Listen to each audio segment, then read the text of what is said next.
Ayon sa tweet ni Jepsi dated June 24, 2014, "Girls are like phones. We love to be held and talked to.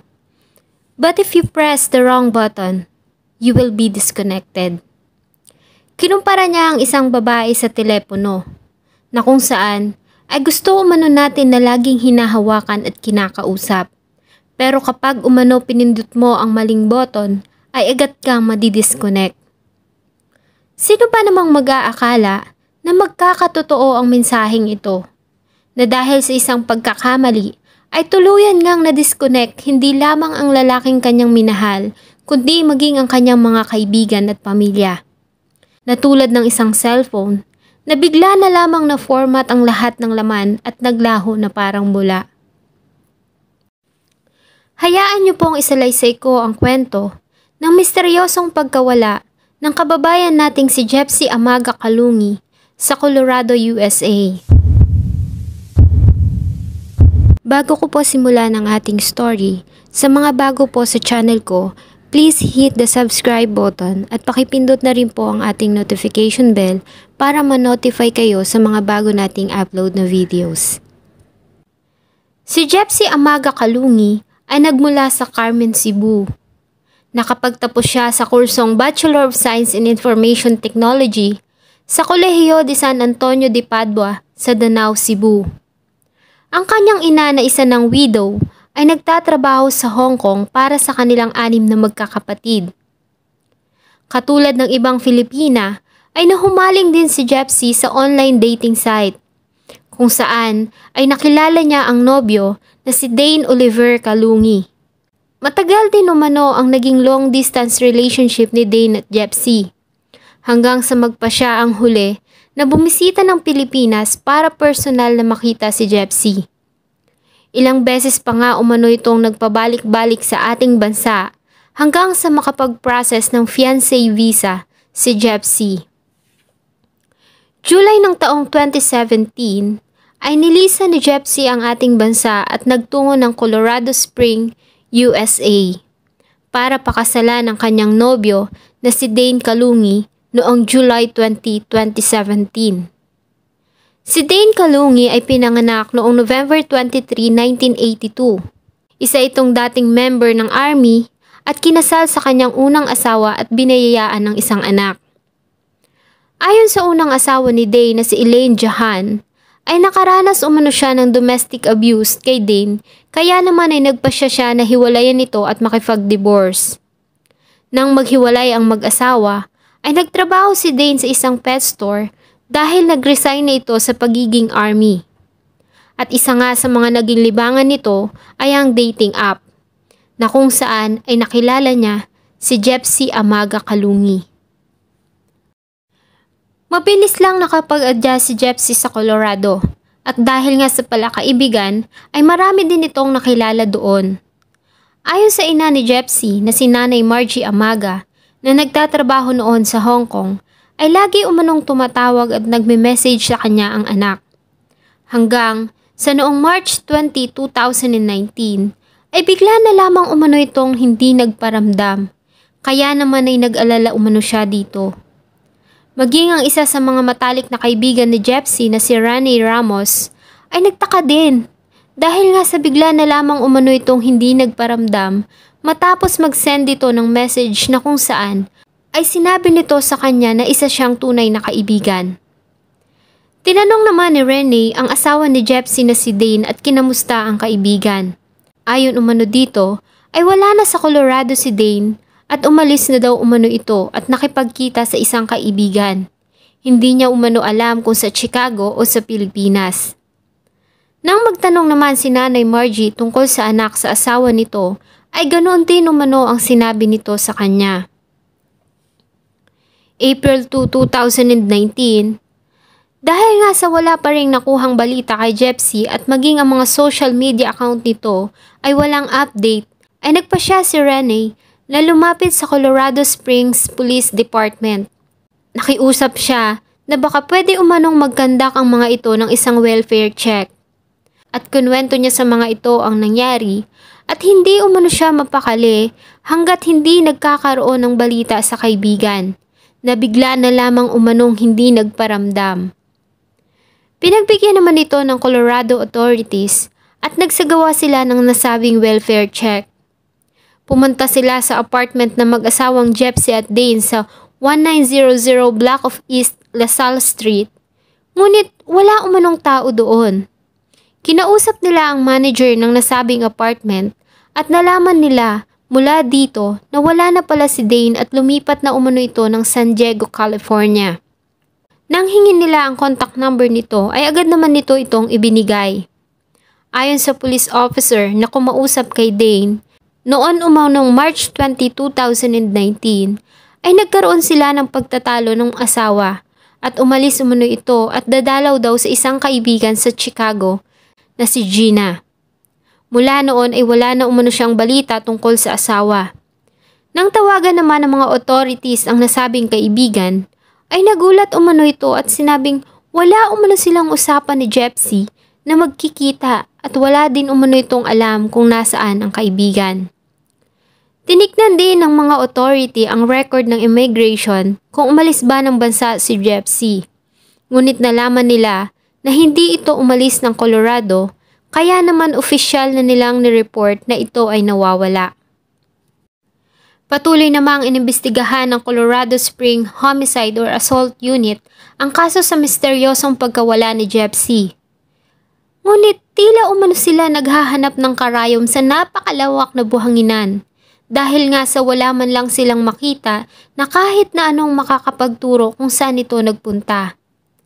Nakakuha din sila ng record na nag-file ng divorce si Jepsy sa asawa noong October 2018. Nagproseso naman ng visa si Nanay Margie para personal na asikasuhin ang kaso ng anak. Ngunit ganun na lamang umano ang kanyang pagkadismaya dahil na-deny ang kanyang visa application. Kaya naman, wala siyang magawa kundi maghintay na lamang ng balita mula sa mga Colorado Police na humahawak ng nasabing kaso. April 14, 2019 ay kumuha ng search warrant ang Colorado Police para halughugin ang apartment nila Jepsy at Dane para humanap ng anumang clue na makapagtuturo kung nasaan ito. Ngunit ganun na lamang ang kanilang pagtataka dahil wala ni isang gamit na pagmamay-ari ni Jepsy ang nakita nila sa nasabing apartment. Nang tanungin naman nila ang asawa nito na si Dane, ay tinapon niya na umano ang mga gamit ng asawa sa dumpster nang ito ay umalis. April 16, 2019 ay kumuha naman sila ng another search warrant para siyasatin ang sasakyan ni Dane, ngunit wala pa rin silang nakitang kahit na anong clue na makakapagturo sa kinaroroonan ni Jepsy. At dahil nga sa marami nang nagtatanong, ay nag-post si Dane sa kanyang social media account tungkol sa misteryosong pagkawala ng asawa. Ayon sa kanya, ay huli niya umanong nakita ang asawa noong March 20, 2019, araw ng Miyerkules sa ganap na alas 11 ng gabi. Nalasing umano ito at nagsimula ng magsalita tungkol sa mga nakaraang issues. Nagkaroon umano sila ng disagreement tungkol sa kanilang relation. Nakakita umano kasi siya ng text messages sa cellphone nito tungkol sa isang lalaking nagngangalang Travis, kung saan ay nagpakilala umano si Jepsy dito sa pangalang Maria. At nang tanungin niya umano ito tungkol sa lalaki, ay nagalit ito at naging emotional. Inawat niya pa umano ito dahil baka magising ang anak na natutulog. Ngunit sa halip na tumigil, ay lalo umano itong nagalit at nagsabi umano na gusto na nitong umuwi ng Pilipinas. Sinabi niya naman na kung yun ang gusto niya ay wala siyang magagawa. Ngunit sabi umano nito ay pupunta muna ng Chicago para dalawin ang kaibigan bago uuwi ng Pilipinas. Nagsimula muna itong mag-impake ng mga gamit at umalis. Sinubukan niya pa umano itong awatin pero tinakot umano siya nito na tatawag ito ng pulis. Kaya wala na siyang nagawa kundi hayaan nitong umalis. Hindi na rin daw umano niya sinubukang tawagan o mag-message sa asawa matapos nang ito ay umalis. Nagtaka na lang umano siya nang makatanggap siya ng mga messages mula sa pamilya nito at hinahanap si Jepsy. Noong una hindi niya umano pinapansin kasi sinusubukan niya umanong mag-move on. Ngunit nagulat siya nang malamang hindi lamang siya ang ini-ignore nito kundi pati pamilya at mga kaibigan. Ayon sa kanya ay nakikipag-cooperate naman umano siya sa mga detectives at investigador na naghahanap sa asawa. At kahit pa nga umano may hindi sila pagkakaintindihan, ay mahal niya umano ito at namimiss na niya. Habang lumilipas ang araw, linggo, buwan at taon, ay wala pa rin naging balita sa pagkawala ni Jepsy. Hindi naman tumigil ang kanyang pamilya at mga kaibigan sa paghahanap sa kanya. Umaasa sila na kahit papaano ay makikita nila si Jepsy na buhay. Hanggang noong March 29, 2021, 2 taon mula ng misteryosong pagkawala ni Jepsy, ay nakatanggap ng tawag ang Colorado authorities sa isang babaeng nagpakilalang dati umanong asawa ni Dane Kalungi. Ayon dito, ay noon umanong March 26, 2021, ay niyaya siya ng dating asawa na kumain sa labas at sa kanya umanong pagkagulat ay nagkwento ito sa kanya ng isang pangyayaring talaga namang gumimbal sa kanya. Ayon kasi umano sa dating asawa, ay pinatay umano nito ang asawang si Jepsy Amaga Kalungi. Dahil sa nasabing revelation, ay agad na nagsagawa ang mga otoridad ng isang call recording with the consent of Elaine. At noon ngang April 3, 2021, ay nakatanggap nga ng tawag si Elaine mula sa dating asawa at doon ay kinwento nito ang ginawang krimen. Ayon umano dito, ay napatay niya umano si Jepsy noong March 19, 2019. At matapos ang nasabing krimen, ay nilagay niya ang katawan nito sa trunk ng kanyang kotse. Hinatid niya umano ang anak sa school nito bago siya nagtungo sa trabaho. After work ay nagdrive siya umano papuntang Florissant at nagpaikot-ikot pa umano siya sa lugar hanggang sa makakita ng isang liblib na lugar kung saan niya umano nilibing ang katawan ni Jepsy. June 16, 2021, 2 months after the said phone call, ay lumabas ang warrant of arrest ni Dane Kalungi at agad namang nagtungo ang mga Colorado Police sa Albuquerque, New Mexico, kung saan ay nagtatrabaho si Dane at sinusubukan nitong makapasok sa Air Force Base doon. At agad nga nila itong inaresto sa kasong pagpatay kay Jepsy Amagan Kalungi noong June 17, 2021. June 18, 2021 ay dinitain si Dane Kalungi sa Bernalillo County Jail. Ayon sa ginawang interrogation, ay umamin naman ito sa nagawang krimen. Ayon sa kanya, noon umanong March 20, 2019 ay nagkaroon sila ng pagtatalo ng asawa dahil late na umano itong umuwi at ayon sa kanya ay may kinatagpo umano itong soldier sa Fort Carson. Gusto niya lang umano itong patigilin sa pagsasalita ngunit huli na nang ma-realize niya na nasaktan niya na pala ito ng sobra. At dahil sa ayaw niya na umano itong makitang nahihirapan ay doon na niya ito binawian ng buhay. By strangulation. Nang tanungin ng mga authorities si Dane kung saan niya nilagay ang katawan ng asawa ay nahirapan na itong ipinpoint ang eksaktong lugar kung saan niya ito inilagay. Kaya naman, ang ginawang search ay hindi naging successful. April 2022, after 10 months mula nang mahuli si Dane Kalungi, ay nagkaroon ng preliminary hearing kung saan ang prinisinta ng prosecution ng isang recording ng phone call sa pagitan ni Dane at ex-wife nito na si Elaine Jahan. At sa nasabing ang phone call ay malinaw na dinitalye ni Dane ang ginawang krimen. Ang judge na humawak ng nasabing kaso na si Judge Jessica Cortez, who ruled the trial to move forward with the first-degree murder case at nireject nito ang anumang argument na prinisinta ng defense.